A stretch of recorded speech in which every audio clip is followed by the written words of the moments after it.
अस्सलामुअलैकुम viewers, welcome back to the channel Baloch girl boss. మీది శుమ సజ్జి వషో జోడే సజ్జనత్ సరియవ अगंग तक शुमा मनी चैनल सब्सक्राइब न कुतके तो बेल आइकन बटन बजने में चैनल सब्सक्राइब करें.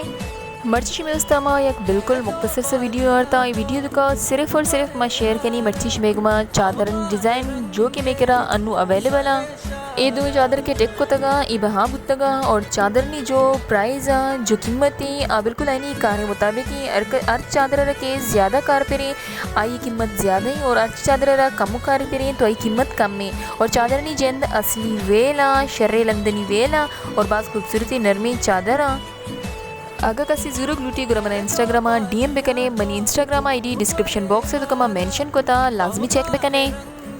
एक चादर की एक जूरी ये 4500 रसी लेकिन कसी अगर दो चादर जूरी गुरा 9000 बजाय सिर्फ आई रहा 8500 रसी 500 रुपये ये मुनाफे हैं. इसके अलावा भी बात शरी डिस्काउंट शुमारा अवेलेबल बनते अगर शुमा ज़्यादा चीज़ जूरे आई उससे शुमारा कॉन्टेक्ट करना पड़ते ये मैंने शर्रंगे दत्त के मैंने ब्राजत के इसी से रचू चादर वॉश लग गए बलूची मर्ची उस तमीचे उन्होंने मना इजाज़त दिए. Thanks for watching, keep supporting, अल्लाह हाफिज़.